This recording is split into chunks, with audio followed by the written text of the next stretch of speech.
This week on Racing Magazine, the 1991 season in review.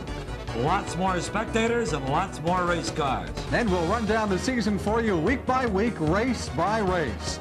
All this when Racing Magazine goes green.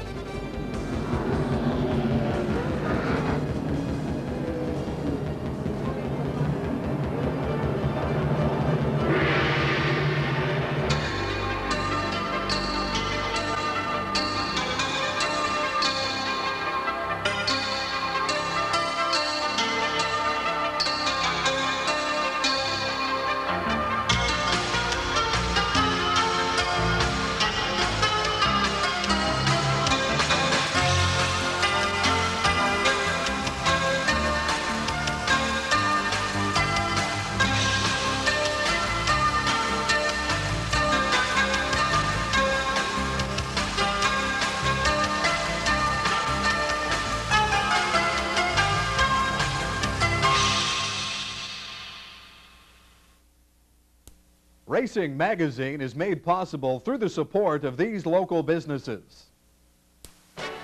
Canada has two temperatures, hot and cold. So when the Burr Man comes knocking on your door, consider a Claire MegaSafe furnace installed and serviced by Kirky Sheet Metal. It's economical and backed by a 3-year warranty with a high efficiency rating of up to 96%. Kirky also does custom sheet metal work, residential, commercial, and industrial. For home comfort, it's a Claire MegaSafe furnace. For reliable installation, it's Kirky Sheet Metal, 412 Cumberland Street, Cornwall.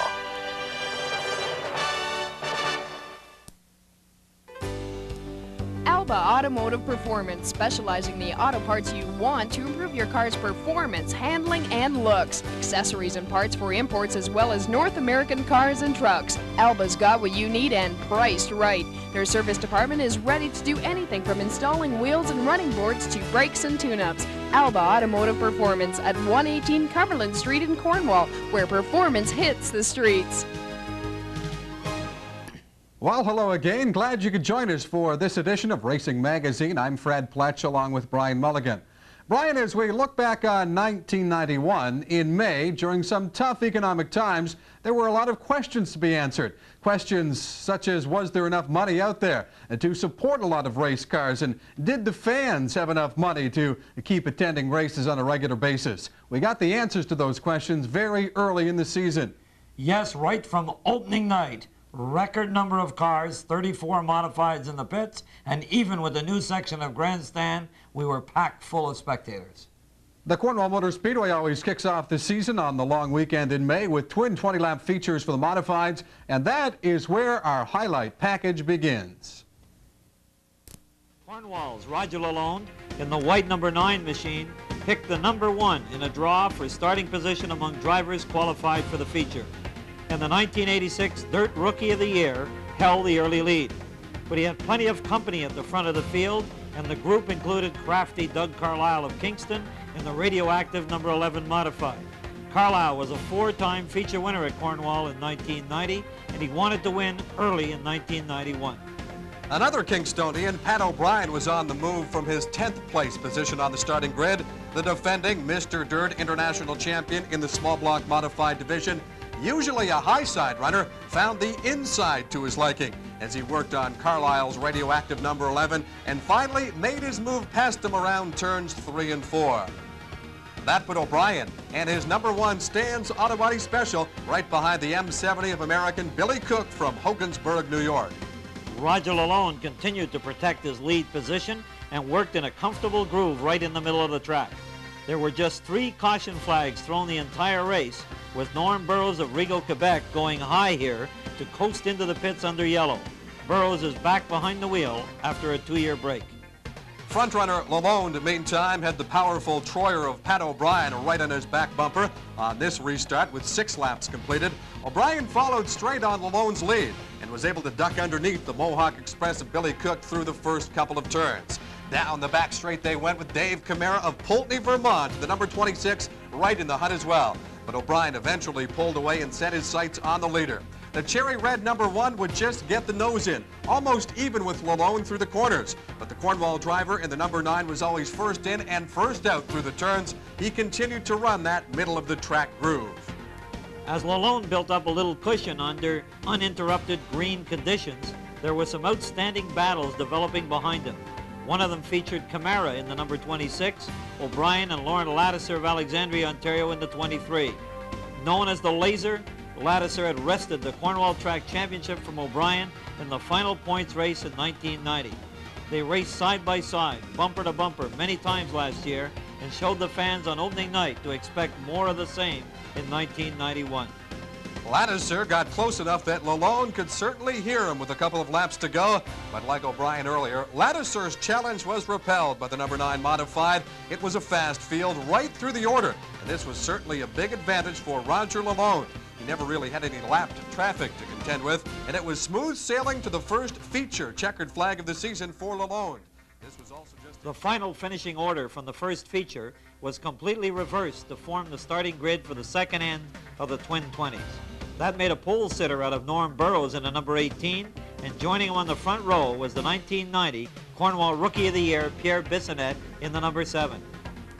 A former powerboat racer, Bissonnette doesn't look at all like a fish out of water behind the wheel of a stock car, and was calm and cool in the lead, ahead of Norm Lamarche of Cornwall in the TJ3 before Norm Burrows forced a caution. The ensuing lap 2 restart resulted in a 5-car pileup on the front straight. Here we see the aftermath of it and the tow truck and safety crews hard at work. A pair of drivers from Quebec, Dennis Terrier in the 11X and Denny Larocque in the 19A, were casualties at the front of the tango, with the M70 of Bill Cook sitting atop the front end of Dave Camara's number 26. Randy Connors also had nowhere to go in his 120 when the tangle started. Pat O'Brien, who finished 4th in the first race, was methodically working his way through the pack from his number 15 starting position. And the number 1 Troyer was flying, leaving behind the number 99 of Ron Villat of Glen Robertson, Ontario, and the number 7 of Bissonnette. Next up in the passing lane for O'Brien would be the number 40 of Alexandria's Ovid Dworan. We've got 4 great laps for you starting here. It's a restart on lap 7 with Norm Lamarche on the pole and veteran Dave Hayslip of Smith Falls, Ontario beside him. Hayslip pounces on a bit of a sluggish jump experienced by Lamarche to take the lead. Lamarche holds on to second out of the corners, but he's got a freight train of horsepower behind him, with the likes of Rick Wilson, Ovid Dworan, and Pat O'Brien all charging hard. Wilson and O'Brien stage a wheel-to-wheel duel for 3rd spot down the back. It's a battle eventually won by O'Brien, but he's not stopping there. Next up is the bid for 2nd, and the crowd senses it's only a matter of time before O'Brien, the winner of 5 Cornwall features in 1990, is able to get past the TJ3. He finally gets the job done, right in front of the grandstand. Meantime, bad luck is about to strike Hayslip, an avid hunter who seems to have come out of this season with a camouflage paint job. Just past the halfway point of the race, 10 laps in, he experiences mechanical breakdown and is forced to surrender the lead. Well, we could show you the last 10 laps, but this is about all you would see. Pat O'Brien in the number 1 Troyer in the lead unchallenged without another car in sight. He cruised home for his 4th feature victory of the season already. Kingston drivers Steve Bilo in the number 20 and newlywed Mark Hitchcock in the number 95 formed the front row come feature time. But Bilo drifted high out of the corners and Hitchcock got bumped to the outside. Right there to take advantage of the opening was the hammer. Marcel Lafrance in the 15-8 was one of those guys left on the outside looking in 2 weeks earlier on grand opening night, when mechanical problems kept him from qualifying for the feature out of the concert. So he was trying to power his way back up the track championship point standings ladder. Of course, the quality of the feature field is bound to be of a higher caliber, with 10 of the lesser lights eliminated. A pair of perennial power runners, Doug Carlisle in the radioactive number 11 and Pat O'Brien in the number 1, have found that to be true. Both failed to crack the top 10 on this night in the final finishing order. There were just 5 caution flags in the feature.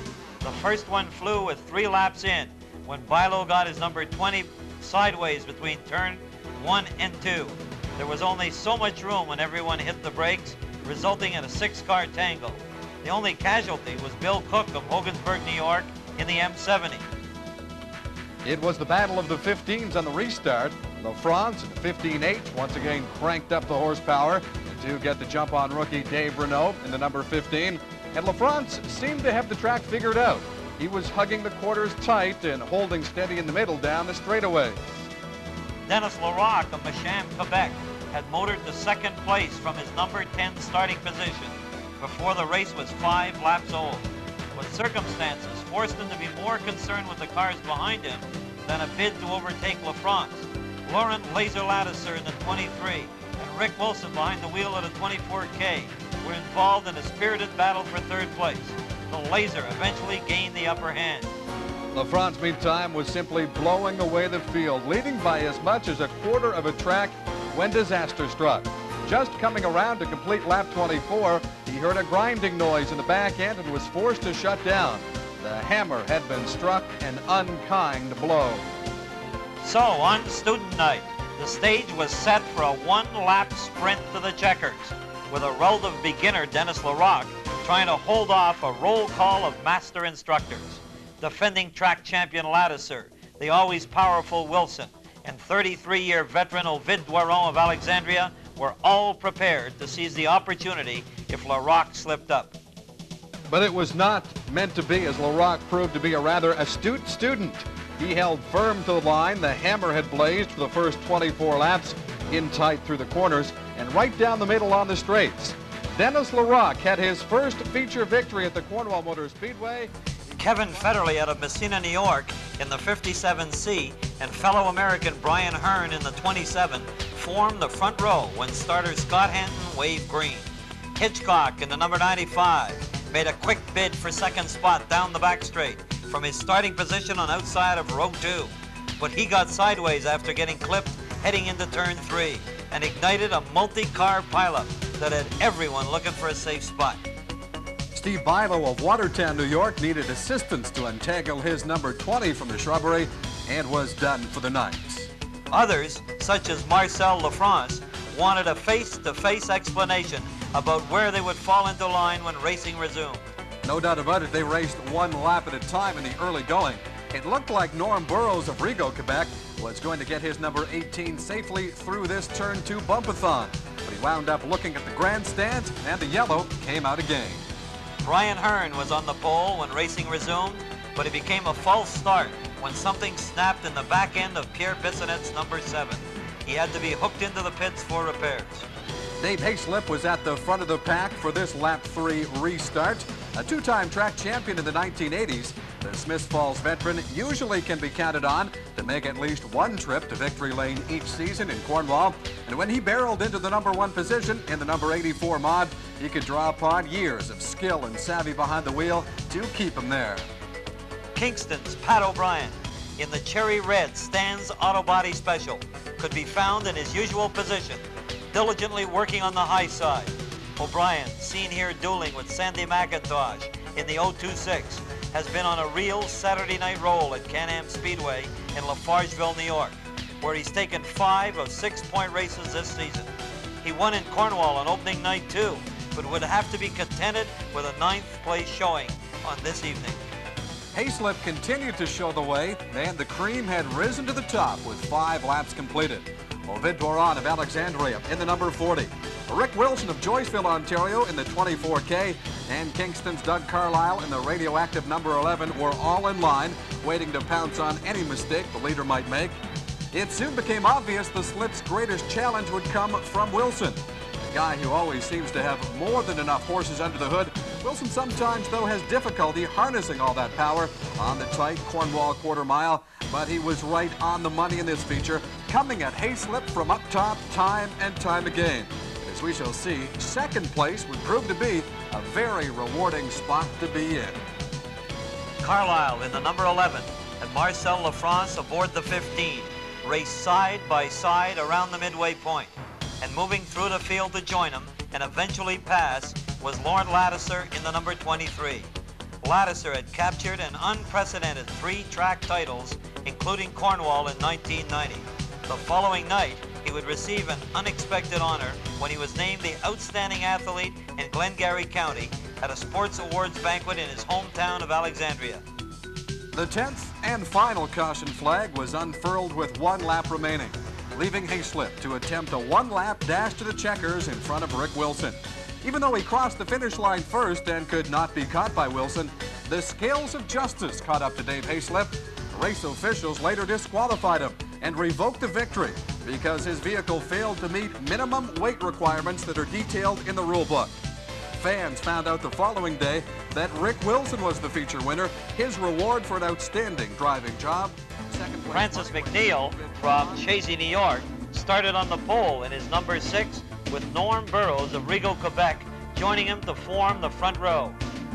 Burrows pulled his number 18 into the early lead, but his momentum was slowed with just one lap completed. LaRocque got sideways and was broadsided between turns 3 and 4 by Cornwall's Sandy McIntosh in the 026. Damage, though, was minimal, and both cars stayed in the race. Former track champion Mark Hitchcock took a run at leader Burrows from his position on the outside of the front row off the restart. The field jostled for position in behind with Camara's red number 26 churning its way up through an opening in the middle lane. Pat O'Brien's number 1 Troyer was also on the move. Starting 16th on the initial grid, the defending Mr. Dirt small block modified champion was riding up among the leaders inside of 6 laps. Hitchcock, back in Cornwall, after a season of racing in the States for an American-based team, had taken over the lead on lap 3. Doug Carlisle was trying to find some racing room for his radioactive number 11, but the Ox encountered some heavy traffic, especially through the corners. Points leader Rick Wilson of Joyceville, Ontario, was an early casualty with suspension problems. He was forced into the pits before the halfway mark and would not return. Hitchcock continued to show the way around the Cornwall quarter mile, speeding away from Brian Hearn on this restart. But it soon became apparent that veteran Marcel Lafrance, who was winning Cornwall track titles when Hitchcock was still a teenager, would emerge to mount a challenge. A couple of battle-scarred cars, the number 9 of Roger Lalonde and the number 96 of Keith Dingwall of Prescott, raced side by side on lap 9. Lalonde forced the 3rd caution flag of the race with this slow and go tactic. It would prove to be the right move, with Lalonde quickly back on the track to stay in the hunt and eventually finish 7th. On this lap 11 restart, Hitchcock got the jump down the front straightaway, but he could hear the hammer, Marcel Lafrance, pounding away from the high side. Running up top all the way around the D-shaped surface, Lafrance was penciled in as the new leader when the scorers put lap number 11 in the books. This front wall pileup occurred on lap 12, 2nd restart. The TJ3 of Cornwall's Norm Lamarche bore the brunt of the impact, with Glengarry tire ride of Ron Valad from Alexandria and Keith Dingwall both being hooked in for repairs also. Lafrance sensed that the outside groove was drying out now and elected to cruise tight to the inside, with O'Brien beside him on the last double formation restart of the night. There was some furious action back in the pack as drivers battled for position. Norm Burrows discovered the slower traffic should move to the outside when a flurry of hard-charging drivers turned him around going into turn 4. Pierre Bissonnette was forced to call it a night with 18 laps completed. There were still 21 cars on the track at this time, however. Lafrance, with years of experience behind the wheel, continued to set a fast pace, but he knew nothing was certain until he saw those checkers being waved. 3 weeks earlier, he looked untouchable, but was KO'd by mechanical problems just 2 laps short of victory. This time, though, the hammer finished the job and nailed down his first Cornwall victory since the International 100 last July. And it was an All-American front row, with Federley holding the pole position and Leon Gagnon of Chazy, New York on the outside in his number 4. Gagnon grabbed the early lead, and as he crossed the flag stand to complete lap 1, the crowd rose in unison to see a wild multi-car pileup behind him. Randy Connors of Hogansburg, New York, took the brunt of the impact, rolling the number 120 and forcing red conditions on the speedway. Once again, the sturdy construction and numerous safety features of the modified machines withstood the battering Connors had endured. He scrambled out of the cockpit unharmed to the applause of a relieved crowd. Racing resumed with Leon Gagnon showing the way again, but before they could put a second lap in, Pierre Bissonnette in the number 7 and Francis McNeil in the number 6 got hooked together down the back straightaway. On the next restart, Gagno's time at the front of the field was short-lived. He took up too much track through turns 3 and 4, allowing Smithfall's veteran Dave Hayslip in the number 84 to slip through on the inside groove and into the front runner's position. Hayslip was trying to rebound with a strong effort after failing to qualify for the feature the previous week. And the Sunday before that, he had been disqualified from a feature victory because his car did not weigh enough. It was slow going early. The third yellow flag came out with just 3 laps in when Bissonnette and Dennis Larocque of Macham, Quebec in the 19A got their bumpers hooked passing the grandstand.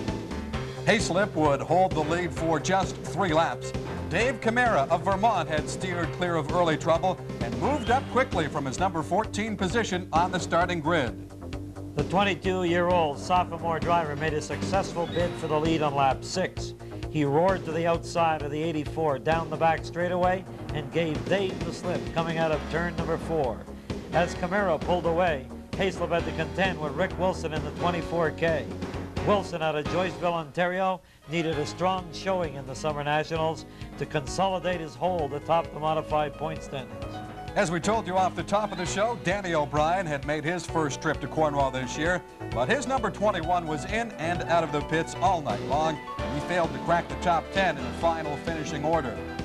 They lined up double formation for this lap 10 restart, with Hayslip hoping to get the jump on Camara from the outside. But something let go in the 84, and Dave Hayslip's run of bad luck continued. He was through for the night. Camara now had some high horsepower company chasing him.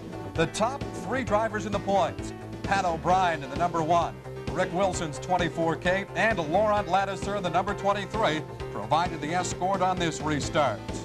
It was O'Brien who lit out in pursuit of Camara. The defending Mr. Dirt champion in the small block modified division was ready to wage war in his Sheldon Legui race team prepared Troyer. O'Brien charged hard, cutting the corner and kicking up some dust devils through turns 3 and 4. Rick Wilson was forced to retire with 16 laps completed because of mechanical problems. It also meant Wilson would surrender the points lead when final positions were tallied up at the end of the night. O'Brien and Ladouceur were more than willing to continue the hunt, though. But Camara, who got his start in racing with all-terrain vehicles, seemed ready to fend off the challenge. You know, there's a lot to be said for experience, as Dave Camara would admit later. He was guilty of one tiny mistake on lap 25, drifting up too high through the corners. With O'Brien following right on Camara's back bumper, that opened the door for Ladouceur to shoot through on the inside and steal the lead. O'Brien also got past the unnerved Camara, and by the time yellow was unfurled again, right at the halfway point of the 50-lapper, there was a whole new look to the front of the field. Actually, the ruling from the tower was that Camara was still in second place when the yellow came out. So off the single file restart, it was Ladouceur, the defending track champion, showing the way, pursued by 2 red runners, Camara and O'Brien. With 33 laps completed, the lead cars were into lapped traffic, and that can make for some unpredictable happenings. Leon Gagno pulled his number 4 to the outside to allow both Camara and O'Brien to breeze through on the inside. Lap 41 brought about a dramatic turn of events. Ladouceur encountered a couple of slower cars in the first turn and spun out while trying to get past. He argued unsuccessfully at the flag stand to have his lead position restored. The ball, as the cliche goes, was back in Dave Camara's court. And the youngster from Vermont had 9 tough laps between him and the biggest victory of his career. 9 laps between him and $1,500 first place prize money and a guaranteed starting position in the small block modified classic during Super Dirt Week at Syracuse in October. And there was Pat O'Brien, 9 more laps to try and force Camara into another driving mistake. There was also a great duel being waged between veteran Ovid Doiron of Alexandria in the number 40 and the number 15 of Cornwall's Dave Renault for 3rd place. Renault got the job done around turn number 1. First, Billy Cook in the M70, and then Norm Burrows in the number 18. Forced restarts with only 2 laps remaining. The crowd sensed that each delay only served to turn the pressure up another notch on Dave Camara, who had one of the finest drivers in the North Country, Pat O'Brien, preparing to mount one last assault on him. But there would not be a repeat of the error that caused Camara to relinquish the lead back on lap 25. He tucked his emotions, the jitters and doubts, in his hip pocket and drove a flawless 2 final laps. An American invader had crossed the border and taken the checkers on Canada Day long weekend at Cornwall Motor Speedway. O'Brien was the runner-up. Dave Renault recorded one of his best ever finishes, 3rd place for the rookie, and Ovid Gueron was 4th, followed by Laurent Ladisser, who moved from the back of the pack to place 5th overall. The starting grid for the feature found Kevin Federley of Messina, New York on the pole in the 57C, but Dave Hayslip of Smith Falls, Ontario on the outside in the number 84. The Slip, as he's known, charged into the lead on the high side, and there was racing in every turn in both straightaways as they completed the first 9 laps before the yellow caution flag was unfurled for the first time. With his roof flapping and the 24K a little worse for the wear and tear of the heat flip, Rick Wilson was back on the track and driving hard. Another man on the move was Doug Carlisle, running the high groove and picking up spots from his number 16 position on the starting grid. A former track champion, the Ox was a 4-time feature winner at Cornwall in 1990, but hoping to visit victory lane for the first time this year. Wilson had to duck into the pits for some quick repairs and would return 1 lap down.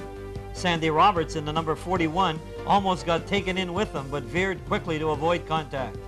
Hayslip continued to show the way through the first 3 restarts, but he was a little low in the horsepower department compared to some of the cars in pursuit of him, and it was skill and savvy keeping him in the lead at this point.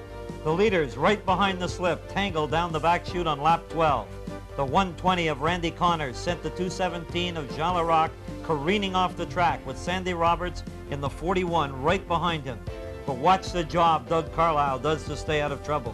Time and time again, race after race, Carlisle is able to read potential accidents forming in front of him and steer clear to safety. Those in the know say this is what makes him one of the best in the business. The final double formation restart of the feature found Carlisle ready to put the power to the clay and get the jump on Hayslip. But it was a false start as Renfrew's Doug Bazell got his number 80 sideways in turn 1. He was joined by Sandy McIntosh in the borrowed number 3 of Carl Murdoch. And McIntosh sat inside his borrowed ride in despair when Sandy Roberts, with nowhere to go, plowed into the number 3 broadside. Carlisle did not get as good a jump on the next restart. The superior horsepower was evident down the back straight, and the Ox barreled into the lead between turns 3 and 4. Hayslip knew the only way he would get the lead back now was if Carlisle broke down, so he concentrated his efforts on protecting his 2nd place position. Wilson in the 24K was a lap down, but he knows just one way to race, whether he's 1 lap down or 15, and that is all out. Laurent Ladisser of Alexandria in the number 23 also had a lot at stake as he gunned for 2nd. Points leader Pat O'Brien was a no-show because of engine problems that had plagued his race team for 3 straight races during the week. So Ladisser realized this was a golden opportunity to not only move into 1st place in the track standings, but also build up a cushion for when O'Brien returned. Carlisle kept up the tempo while Wilson stayed right with him, hoping for the opportunity to pass and get back on the lead lap. Laurent Ladisser, meantime, took to the high side to work on Hayslip. It wasn't fast, it wasn't flashy, but Ladisser got the job done, throttling the 23 around Hayslip over the final 5 laps. Smooth as silk, Carlisle brought the radioactive number 11 around for the checkers. When his car is set up right, it's like Carlisle is on a rail, like a slot car. His first victory of the season at Cornwall was in the books and combined with another the previous evening at Frogtown International Speedway in Hogansburg, New York. It made for a double win weekend for the Dale Bollier racing team of Messina. Roberts held the lead in the early going, but veteran Dave Hayslip got inside of him around turn 4 and grabbed the lead. The former track champion out of Smith Falls, Hayslip has consistently led at the beginning of Cornwall features the past few weeks, but is still in search of that elusive first victory. Defending track champion Laurent Ladisser of Alexandria, Ontario, got a rough ride in turn 4, racing with the number 96 of Chico Dingwall of Prescott, Ontario. Suspension problems in the back end would force Ladisser to pull his number 23 into the pits. He would fail to place in the top 10. At the end of the night, this would help create a real logjam atop the modified point standings. The end result of this 4-car tangle, with 6 laps completed, looked worse than it really was. Dave Renault in the number 15 Pierre Bissonnet's number 7, Ovid Doiron's number 40, and the number 4 of Leon Gagnon eventually pulled apart cleanly. Only the flying Frenchman Doiron had to make a pit stop to change a flat tire. Starters Scott Hampton and Rick Fontaine are feeling more secure these days after last week's crash by Rick Wilson that destroyed the flag stand. A new flag stand was built, reinforced by steel pipe and anchored by 40 bags of cement. Hayslip had the 120 of Randy Connors on the outside of him for this lap 7 restart. It was the start of a stretch of 15 consecutive laps under green, and there would be a lot of movement by cars that had to work their way up from the back of the field. One of those cars belonged to Danny O'Brien of Kingston, Ontario, but his number 21 was being driven by older brother Pat. The defending Mr. Dirt 358 modified champion races for the Sheldon Legui team, but the number 1 Stan's auto body machine was being outfitted with a larger engine for big block races on the school circuit in Quebec. And showing what brothers are for, Danny agreed to give his big brother a ride. Pat made the adjustment like the pro he is. Starting dead last in the field, he was quickly battling among the leaders and in 10th place when this run of 15 straight laps under green got underway. Pat O'Brien prefers running the high side, but when the opening is there, he has no qualms about ducking down low, as he does here to get underneath the 120 of Connors and move into 2nd place. Rick Wilson in the 24K also has plenty of horsepower and stayed right with O'Brien. Pat O'Brien respects Dave Hayslip as a crafty veteran and knows the Smiths Falls driver makes you work for any position you take from him on a racetrack. So with Hayslip outgunned to the horsepower department, but taking up as much of the speedway surface as possible, O'Brien was forced to go to the outside, which is perfect positioning for him as we've seen time and time again. O'Brien did everything but put on his turn signal to move into the passing lane around Hayslip into the lead on lap 20. The stretch of uninterrupted green came to an end when Leon Gagnon's number 4 rode up over the top of Bill Woodward's 56A coming out of turn number 2. In single file formation now, O'Brien was followed by Hayslip, Wilson, Connors, and Jean Larocque in the 217 on this lap 22 restart. Doug Carlisle was making a bid for the top 5 in his radioactive number 11. But last week's feature winner discovered there wasn't as much bite on the upper groove as he wanted, and Billy Cook was able to cruise past in the M70 Mohawk Express. The third and final caution of the 25-lap feature was unfurled with 2 to go when Bill Woodward came to a standstill in turn 1. Pat O'Brien had to be feeling cautiously optimistic at this point. He had experienced a snake bitten previous week. 3 times he had been behind the wheel of the fastest car on the track, only to be forced to the pit with engine problems. But jumping in his brother's car proved to be the change he needed, and O'Brien showed Rick Wilson nothing but his back bumper the rest of the way. With a borrowed car, Pat O'Brien had become the first 2-time feature winner of the season in Cornwall. Wilson placed 2nd with Randy Connors, Dave Hayslip, and Jean Larocque rounding up the top. Let's take a look at the Rangard Alarm scoreboard to see how the modified standings looked at the halfway point of the season. Leading the way and trying to defend the track title that he captured in 1990 was Laurent Ladisser of Alexandria. Ladisser with 430 points, just a 2-point lead, but you must remember that he had accomplished all this leading the way in first place without the benefit of a feature victory. Right behind him, 2 points back, was Doug Carlisle. Last year, Doug missed opening night with engine problems. With 2 features on opening night, you sure get behind in the points. But this year, he came right out of the gate and has 428 points at the halfway point. Holding down 3rd place from Joyceville, Ontario, Rick Wilson with 420 points, and this would be a sign of things to come. Rick Wilson just 10 points off the lead. Going back only 5 more, we've gone down only 15 points in the top 4 positions. Pat O'Brien, who came off a great year in 1990, winning the Mr. Dirt title, has now got 415 at the halfway point. And holding down 5th spot, the 33-year veteran of racing from Alexandria, Ovid Doiron, with 397 points. So just 33 points separating the top 5 drivers as of July 14th in the summer. And when you figure that there can be an 80-point swing on any given night, the standings were awfully tight. We'll take this break and come back with the second half of the season next. Racing Magazine is made possible through the support of these local businesses. Cameron's Appliances and Gold Star, the Bright Star in Electronics. Cameron's wishes to congratulate Rogers Community 11 for bringing this fine local sporting event to Cornwall and area residents. Located at 3050 Pitt Street North, Cameron's is Cornwall's headquarters for Gold Star Electronics. With over 30 years in business and a leading supplier like Gold Star, it's no wonder more people call Cameron's their store. When you're talking about performance engines, you're talking about D&D Performance. D&D's complete machine shop service and top-of-the-line performance engine replacements mean high-quality workmanship every time. Manley, Childs, and Albert and Dart Machinery, a winning combination, because you can't win if you don't finish, and you can't finish if your equipment fails. D&D Performance, Main Street North in Chesterville, because winning is everything. Well, as we've seen, the track championship up for grabs in the modified division at the Cornwall Motor Speedway heading into the second half of the season. And Brian, for the leaders, it was as competitive as ever. Well, you know, usually when we go to the second half, we lose some of the drivers who just can't keep up all year long. But this year was just the opposite. The car count actually grew, and it got stronger and more competitive as the season went on.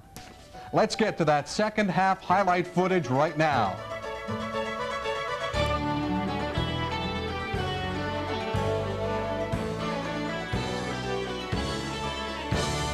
Federley, who had enjoyed good success in the semi-pro division, but is finding it a tough adjustment to the modified ranks, held the lead in the early going. This turn 2 tangle on the second lap brought together Dave Camara of Pulteney, Vermont in the red number 26 and Ovid Duran of Alexandria in the number 40, with Leon Gagno of Chazy, New York arriving later in the number 4. Early mover was Rick Wilson of Joyceville, Ontario in the 24K. He had lined up 17th on the starting grid, but was already holding down 6th position for this lap 2 restart. Wilson loves to ride the high side and had it worked in as his own personal passing lane. Brian Hearn of Hogansburg, New York, with his back bumper already showing the effects of some tight traffic, took a turn at the front of the pack after Federley headed to the pits. On the outside, though, also from Hogansburg, was Hearn's close friend, Randy Connors. And he lived up to his Rocket Randy nickname on this restart to barrel into the lead. Danny O'Brien was behind the wheel of his number 21 Troyer, hoping for a repeat of last week's result. But something let go around turns 1 and 2, and Danny joined older brother Pat for a visit to the pits. Randy Connors was called for a false start when they tried to get lap 6 underway, and the logjam in the first turn resulted in Mike Bruno of Fairhaven, Vermont, plowing into the side of Dave Renault's number 15. The ensuing restart produced 9 consecutive laps under green conditions, and Wilson took off in pursuit of Connors. Rick Wilson always has plenty of horsepower, but sometimes he gets into trouble trying to tame it on the tight Cornwall layout. But he was hooked up right under the hood and behind the wheel in this feature. Lap 8 was when he made his move, ducking to the inside of Connors down the front straightaway and powering into the lead. Defending track champion and points leader Lauren Lattiser was also on the move in the number 23.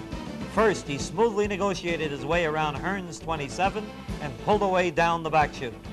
Another driver holding a top 5 position in the modified point standings is Kingston's Doug Carlisle. The Ox, as he's known, was making good progress moving up through the field until Ron Valad of Glen Robertson, Ontario got his number 99 sideways in turn 2 and was met by the TJ3 driven by Cornwall's Norm LaMarche.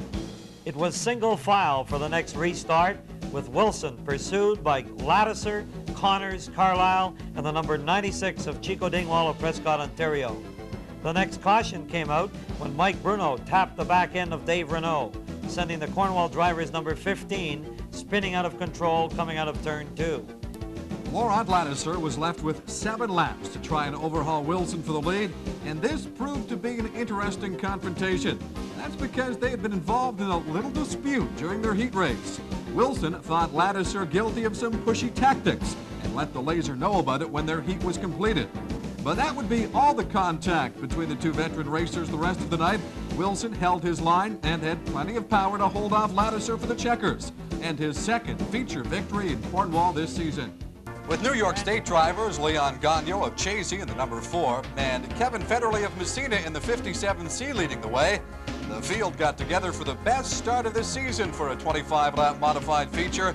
8 straight laps under green.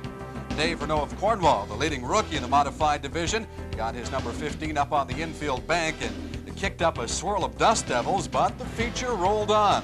Green conditions were finally interrupted when Cornwall's Pierre Bissonnette got his number 7 sideways in turn number 2. Ron Villat of Glen Robertson, Ontario, tagged him on the way past. Federley and Gagnon were still up front on the restart, and it was the number 4 that steered into the lead. Gagnon is one of those modest budget racers, and it was nice to see him enjoy his ride as the leader. He would show the way for 7 laps. The second yellow was unfurled when Denny Larocque of Masham, Quebec pulled off down the back straight. Gagnon had some high horsepower company chasing him on the next restart. Cornwall's Roger Lalonde, Kingston's Pat O'Brien, and the number 26 of Vermont's Dave Camara all hotly pursued him around the Cornwall quarter mile. But while Gagnon certainly heard them, he was concentrating on what was in front of him, and he held off the 3 hard charges while they battled among themselves. On lap 13, the caution light came on again, and Lorne Lattiser got a flat tire. Fans are limited to seeing only what happens on the track, but championships are often won or lost in the pits. Watch the job Lattiser's gang does as crew members descend in his car in synchronized harmony. The mission is accomplished in a time that any racer would be proud of. Lattiser was revved up and roaring back to join the fray without losing a lap to the field. Dave Camaro, who'd been on a weekend roll coming to Cornwall, is a casualty of the next restart. He shreds a tire, and that basically ends his hopes of a 3-race sweep, following Friday and Saturday victories at Idlewild Speedway in Quebec and Frogtown International Speedway in Hogansburg, New York. The number 1 of Pat O'Brien is the car to watch next. This is the tail end of lap 14. When the defending Mr. Dirt 358 champion abandons his high side maneuvering and flies past the number 9 of Roger Lalonde to the inside. When O'Brien moves into the front runner's position this late in a race, it's usually only mechanical problems that can force him to surrender the lead. Rick Wilson was also a man on the move in the 24K. He had started 19th and proceeded cautiously through the field. But that caution was now thrown to the wind as he followed the 3rd place car of Maitland, Ontario's Keith Dingwall down the front chute with just inches separating them. In the background, you can see O'Brien coasting to a stop. He would not return, and with 8 laps to go, this race was still there for the taking. Roger Lalonde inherited the lead, followed by Dingwall, but the show belonged to Rick Wilson, especially on lap number 18. He was a man on a mission, and with his tire problems from the 3-star shootout all sorted out, the only place his car was pushing him was to the very front of the pack. But a full moon hung ominously in the sky, and we all know that can make for some strange happenings. Did fate have plans for Rick Wilson? Lap 21 produced a drive to second for Kingston's Doug Carlisle.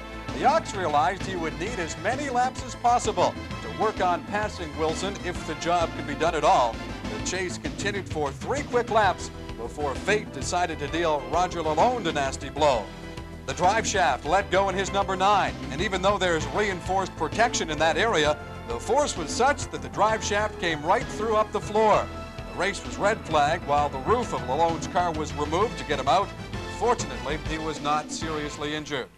All that was left now was a 1-lap dash to the checkers, and it was no contest. Rick Wilson wheeled the 24K around one more time to become the first 3-time modified feature winner this season in Cornwall. 3 of them got together for a chilling back-straight tangle early in their 8-lap heat. Kingstonian's Doug Carlisle in the number 11 and Pat O'Brien in the red number 1 raced side by side coming out of turn 2. Contact was made, buckling Carlisle's front suspension and sending him skidding backwards and out of control. Following closely and with absolutely nowhere to go was the number 40 of Ovid Doiron, who was literally launched into orbit off the back end of the number 11. Coming to rest upside down, it took the safety crew a good 5 minutes to free the Alexandria, Ontario driver from the wreckage. Kevin Federley of Messina, New York in the 57C and Norm Burrows out of Rigaud, Quebec in the number 18 formed the front row. Federley grabbed an early lead but was forced to relinquish it because of mechanical problems with just 3 laps completed. Cornwall's Norm Lamarge inherited the pole in the TJ3 but took up too much real estate out of turn number 2, and Cornwall's Pierre Bissonnette zipped underneath and into the lead down the back chute. The Flying O'Brien brothers, Pat and Danny, were moving up through the pack in tandem Still Danny, in the number 21, was forced to shut down with 7 laps in the books.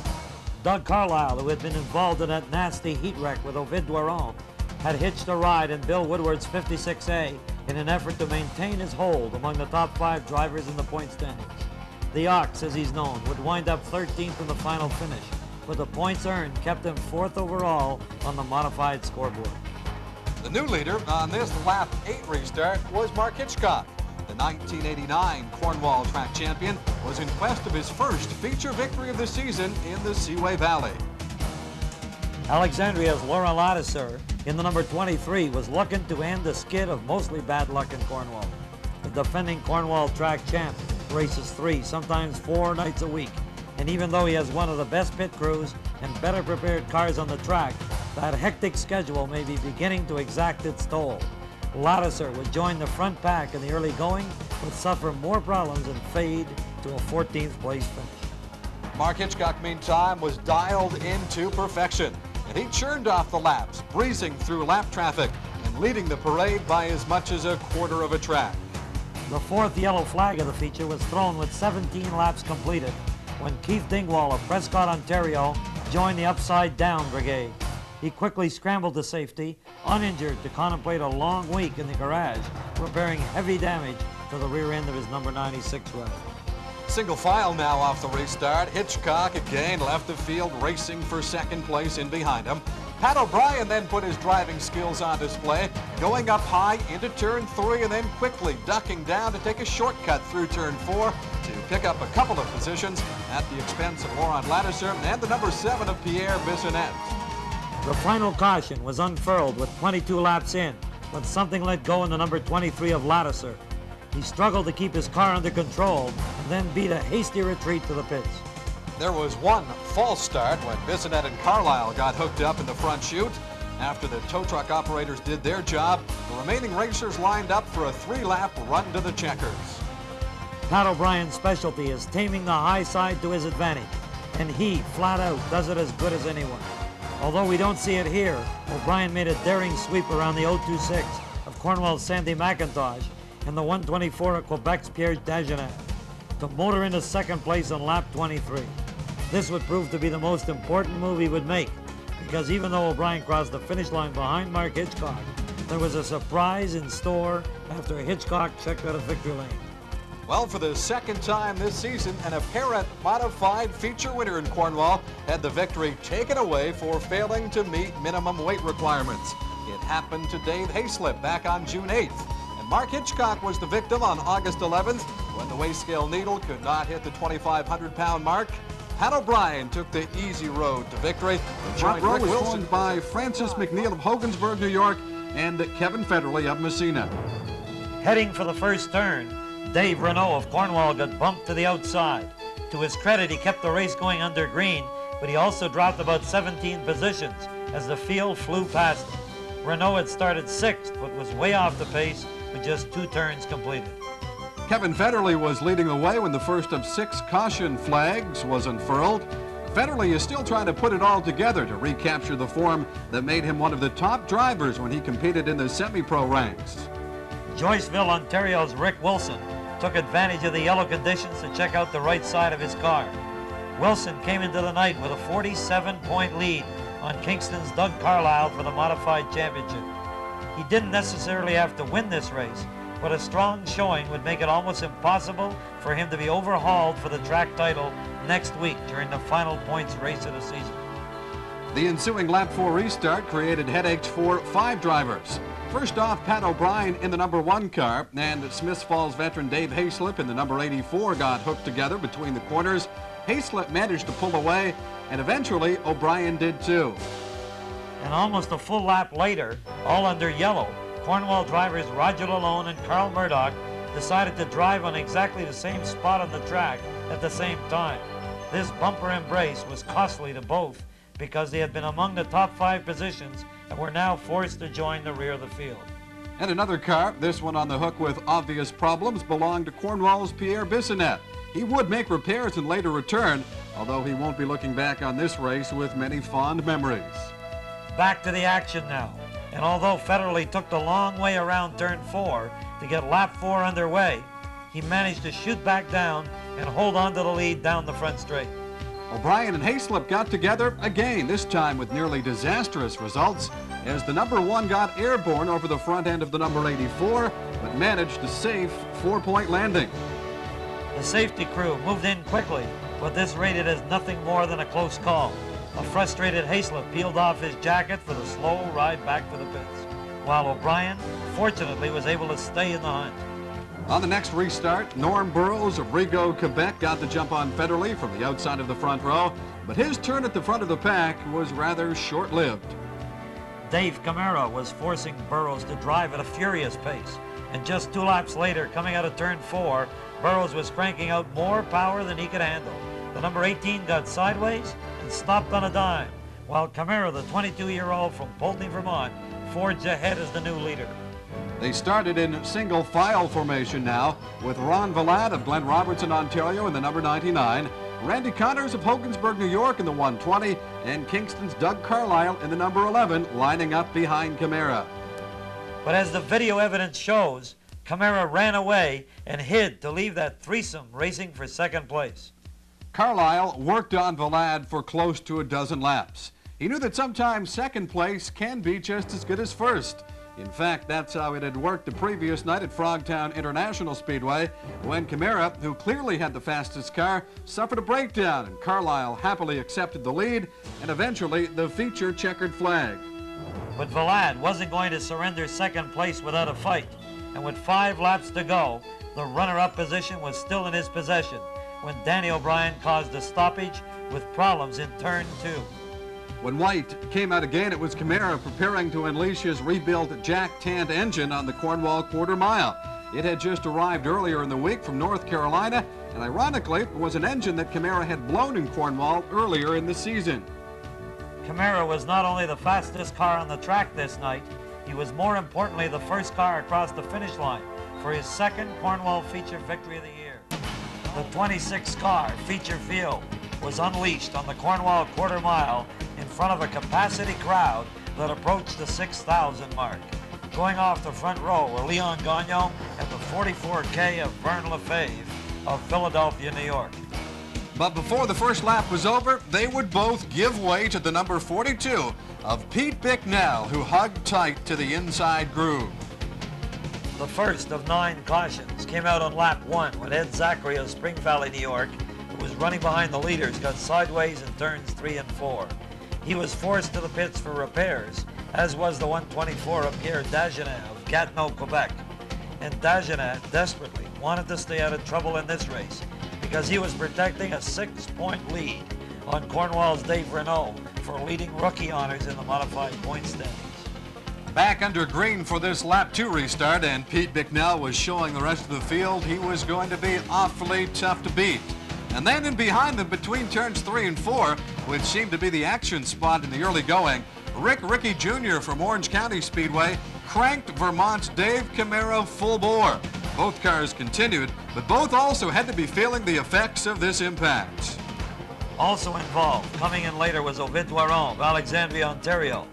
The Flying Frenchman had experienced a nasty flip in Cornwall 3 weeks earlier, but reports of his retirement proved to be premature, and the 33-year veteran who finished second to Pat O'Brien last year in the Mr. Dirt Series was ready to renew the chase.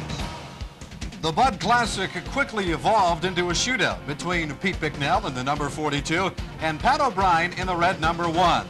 Bicknell, a 39-year-old, well-respected chassis builder from St. Catharines, is the only Canadian ever to capture the small block classic during Super Dirt Week in Syracuse, and he's done it twice.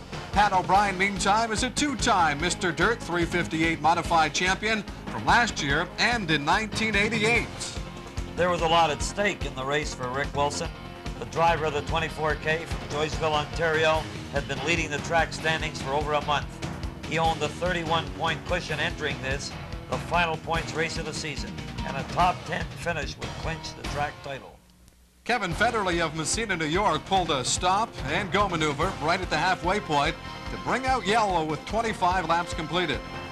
The next restart finds Bicknell wavering slightly offline, going into turn 2. Seizing the opportunity to rush past on the inside was Pat O'Brien to become the new race leader. Meantime, Pat's younger brother, Danny O'Brien, wasn't having nearly as much success in his 17G ride. He got clipped going down the front straight, lost his steering, and wound up climbing the wall at the end of the straightaway. Bicknell had raced back to retake the lead from Pat O'Brien with an outside-inside move through turn 4 and down the front chute.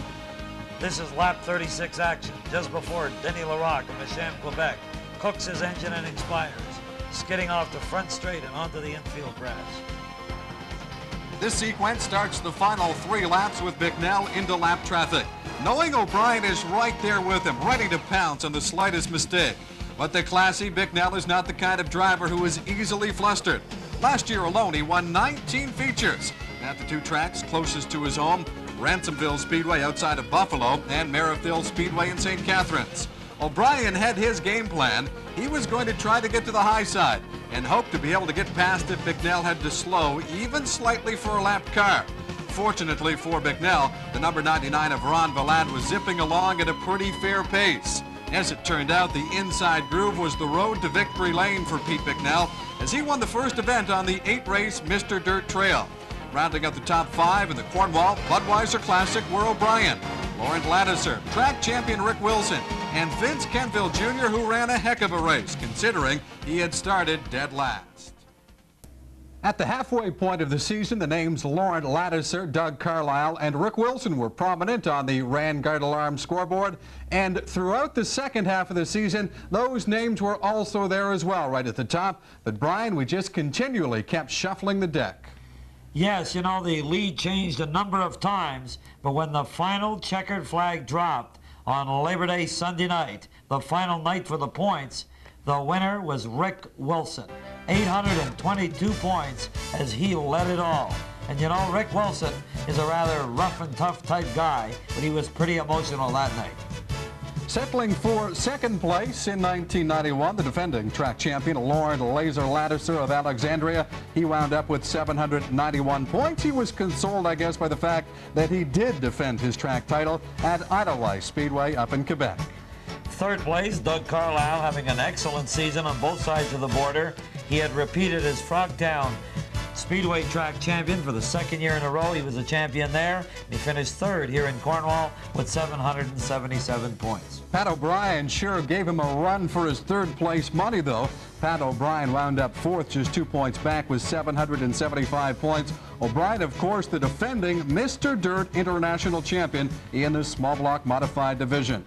Well, rounding out the top 5, just as he did in the first half of the season, was that great veteran who kept us all so interested throughout the season again, Ovid Doiron, 680 points.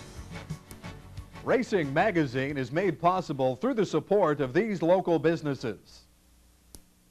At the Howard Smith Credit Union, you'll enjoy their many convenient services, including automated banking. And your money stays in the community. At the Howard Smith, they offer convenient hours, friendly service, and a full range of financial services. The Howard Smith Credit Union, a community-owned financial cooperative. The Howard Smith Credit Union, a financial business in the people business. Well, that will do it for our 1991 season. For Brian Mulligan and the entire Racing Magazine crew, this is Fred Pletch saying thanks for watching. We hope to see you at the races in 1992.